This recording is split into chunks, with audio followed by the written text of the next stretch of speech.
Hello. Well, hello.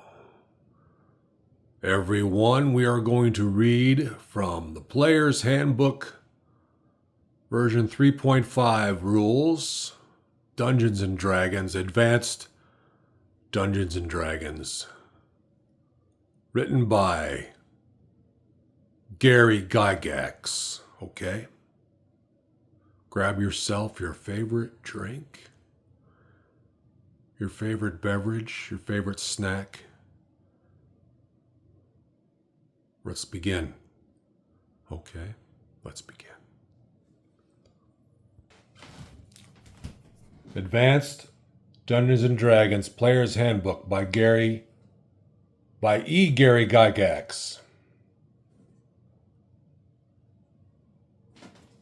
This is the first of the series of the world famous AD&D trademark role-playing aids. It is the ideal vehicle of imagination for intermediate through advanced players ages 10 and up. TSR Hobbies Incorporated, then a bunch of other small print. 2010. Now this is not the year 2010. That number means something else, and I'm not sure. Let's open up and continue. Page 1 is blank. Here we have the price. I paid $11.95 for this at a comic book store a long time ago, where they had quarter video game arcade games. And the one they had there, I forgot the name of it, but you had a sword and they had a whole bunch of monsters and dragons in it. It was probably inspired by Advanced Dungeons and Dragons. We put so many quarters in that machine with my friends and I. Eventually, I was able to solve it with just one quarter. And I would go to different arcades and different comic book stores and play the game with one quarter, solve it, and then let it play the movie that you get for the reward you get for completing the game. I mean, the arcade video game. There was a movie that played, and it probably played for about 15 minutes, and then I would tell the owner of the place, hey, I solved that for you. And they're like, oh, wow, that's cool. And they would act like they cared. And they would like, yeah, you get to watch a movie. And I felt like I was like the most coolest person on earth for doing it with one quarter. But that took a lot of quarters to get to that point.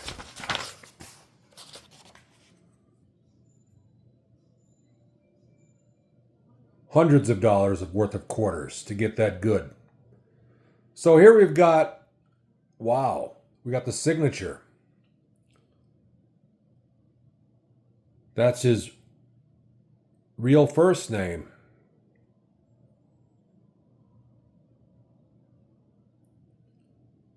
Wow.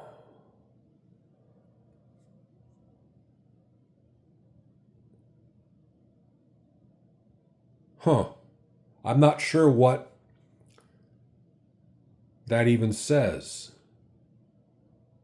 Whoa, what was that? That was trippy. Did you see that? Whoa, do you see what I see?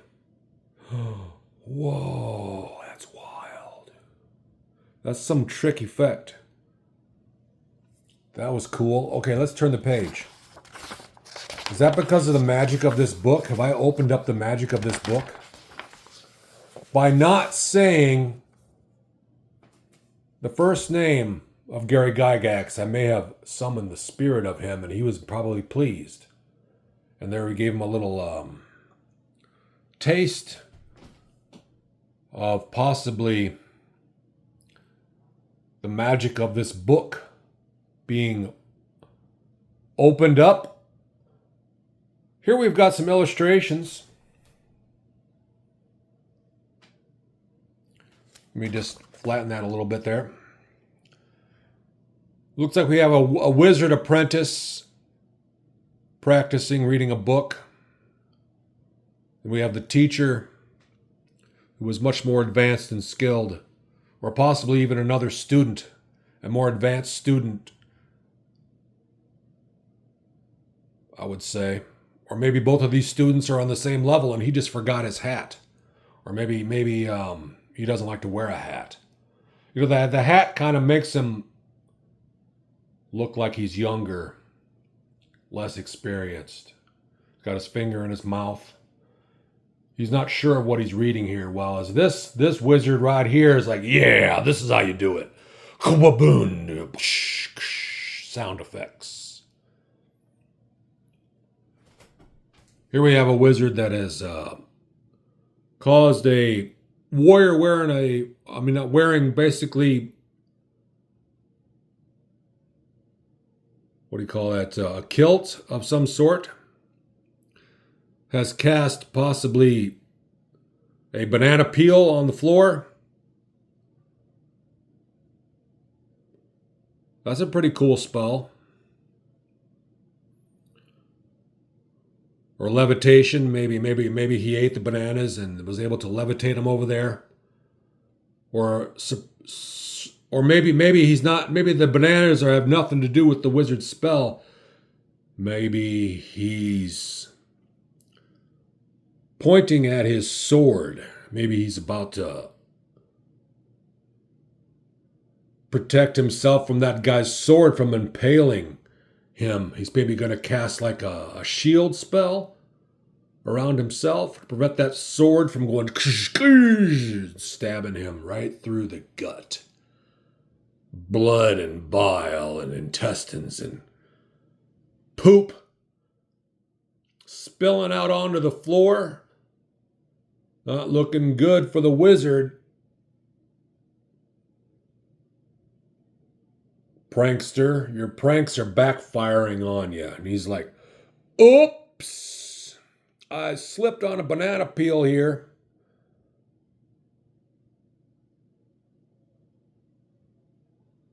Sorry if my sword impales you through the gut. Nothing personal. They're talking about dexterity here. Let's read about the ability of dexterity. Dexterity encompasses a number of physical attributes, including hand-eye coordination, agility, reflexes, precision, balance, and speed of movement. Okay, we got a pretty cool illustration here demonstrating that very well. Dexterity affects all characters with regard to initiative and attack. I kind of skipped a couple sentences there. The projection of missiles from hand to hand or other means, and in defensive measures. Dexterity is the major characteristic of the thief class of character, and it affects other professional activities, such as picking pockets, opening locks, and so forth. Accordingly, thieves, or rogues now they call them, with a dexterity ability score of 16 or more gain a bonus of 10% of earned experience. Nice. The two tables which following outline the effects of dexterity on a character. Okay. Now I'm going to turn into a random page. I'm going to go like maybe 50 pages in. I'm going to grab a thick stack and see what we come up with, okay? Let's do that. Put the flashlight down. Let's go right about here. Ooh, what do we got? Ooh, neat. Magic jar. Oh, this is interesting. Let's adjust the book so it's a little bit more flat. There we are. Explanation description. It's a level 5, all right. It's got a range of 1 inch per level. Or that could be 1 foot. Or that could mean something else. Duration, special. Area of effect, 1 creature. Components. Got the capital letter V, the capital letter S, and the capital letter M. Those are the magical components needed. Casting time is 1 round. Saving throws, special. Explanation, description. A magic jar is a very unusual spell. It enables the magic user, or wizard now, or maybe even another class, but back then they just called them magic users, to take over the mind of the victim and thus control the creature's body. In fact, the body of the human or humanoid, the magic user. Hold on. I lost where I was there. Let me just start at the beginning. Magic jar is a very unusual spell. It enables the magic user to take over the mind of the victim and thus control the creature's mind. In fact, if the body is human or humanoid, the magic user can even use the spell he or she knows. Whoa, that's awesome. I can't believe I never used that before. The possessor can call upon rudimentary knowledge of the possessed, but not upon the real knowledge, i.e., a possessor will not know the language or spell of the possessed. The spellcaster transfers his or her life force to a special container, a large gem or crystal. Whoa! And from this magic jar, the life force can sense and attack any creature within range of the range radius. But what the creature is not determinable from the magic jar. The special life force, hold on. The special life force receptacle must be within spell range of the magic user's body at time of spell casting. Possession takes place only if the victim fails to make the required saving throw. Okay. Failure to possess a victim leaves the life force of the magic user in the magic jar. Listen to that. Failure to possess a victim leaves the life force of the magic user in the magic jar. So thus the caster's own life force accidentally goes into the magic jar, I'm assuming, which is probably not what you want. Possession attempts require 1 round each. But hold on, how come it doesn't go like any further? It just stops there. It doesn't really explain what that means. Let's read on. Possession attempts require 1 round each. If the body of the spellcaster is destroyed, the life force in the magic jar is not harmed. If the magic jar is destroyed, the life force is snuffed out. Returning to the real body requires 1 round and can be... Wait a minute. It's pretty brief right there, and it doesn't really go into what they're talking about there. But we got to be real here. Let's start again right here where it says possession attempts require 1 round each if the body of the spellcaster is destroyed. But why is it jumping to such a conclusion there? It's assuming that I know something that I should know. Huh. I guess you just gotta go with the flow. I guess if you're actually in a campaign with a bunch of other players, it would just work itself out. Because I'm probably thinking too much into it. I'm going to start where it says the saving throw. The saving throw versus a magic jar spell is modified by comparing combined intelligence and wisdom scores of the magic user and victim. Okay. And then there it's got like a sub qualification there. It says intelligence only in non-human or non-human creatures. Wow. So this is a complicated spell. Huh. Got to be very careful messing with that. But it's good practice. And I think if I was a dungeon, if I was like the controller of a dungeon for players, and I had my friends with me, I would include this in the campaign so that I could get some practice at it. Because this seems like it's got a lot of potential. And I'm a little bit confused at the description because it just kind of leaves it's a little vague there, but that's okay. like I said, it probably works itself out. You got to actually go into the field and use it. It'll just work itself out.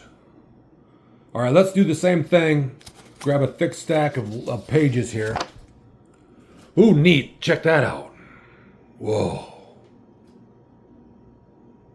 Oh, I like that.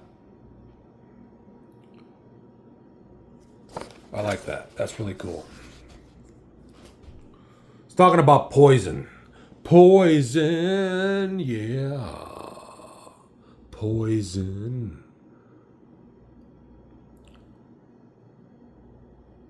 Possibilities to envenom a weapon. It is not generally possible to envenom a weapon.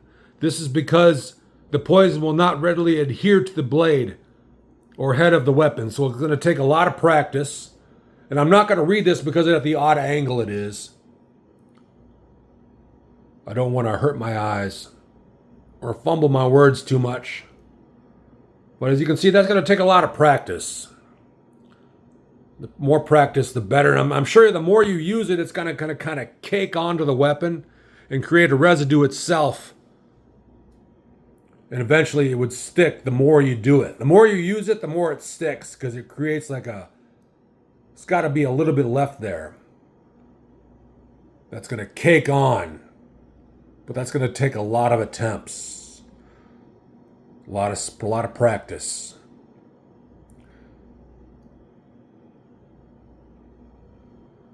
Which can be expensive. It's not a cheap skill to learn. Quite a lot of coin. And maybe frowned upon by some of the team members or friends of the campaign. They'd be like, what are you doing over there? Here's a spell called Hold Plant. Very cool. Here's a spell called Hallucinatory Forest. Hallucinatory. Wow, I've never said that word in a long time. Hallucinatory Forest. Hallucinatory Forest is a level 4 spell. By casting this spell, the druid causes the appearance of a hallucinatory forest to come into existence. The illusionary forest appears to be perfectly natural and is indistinguishable from a real forest. Other druids, as well as such creatures as centaurs, droids, green dragons, nymphs, satyrs, and trance, will recognize the forest for what it is. All other creatures will believe it is here, it is there, and movement and order of march will be affected accordingly. So as far as they're concerned, it's real. But these other creatures are like, nah, it's not real. Everyone just move on. But we're going to pretend it's real. Because it's in their advantage too. Especially if they hunt characters and maybe consume them. Because I think trance feed upon adventurers. Cool. And if there's an illusionatory forest there, the trance going to be like, shh, hold on. Crunch. And the other adventurers are like, oh my gosh, this isn't good. We should run. And the trance like, lunchtime, yeah. Snacks are served. This is crunchy, yum, delicious.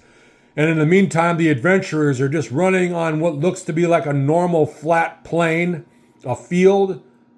To the trant is actually an illusionary, like deep marsh of deep water, and it's hard for them to run through it. And the trant is laughing as it's eating.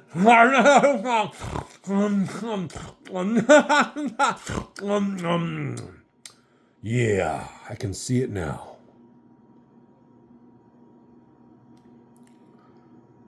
The magical area shape is either rectangular or square. Okay. One of its edges will appear up to 8 inches away from the druid accordingly to the desire of the spellcaster. You know, that could mean 8 feet. It could mean 8 yards. It could mean meters. Don't know. Whatever you'd like to. I mean, what it means. But I'm sure there's an explanation on that. I just never knew. Even to this day, I don't know. So now the flashlight is off. So let's just change the... Back to me, back to my face. Thank you for watching this video. Let me just adjust the camera there. Thank you for watching and reading along with me. It was a lot of fun. Hope you have a great night. Be safe out there.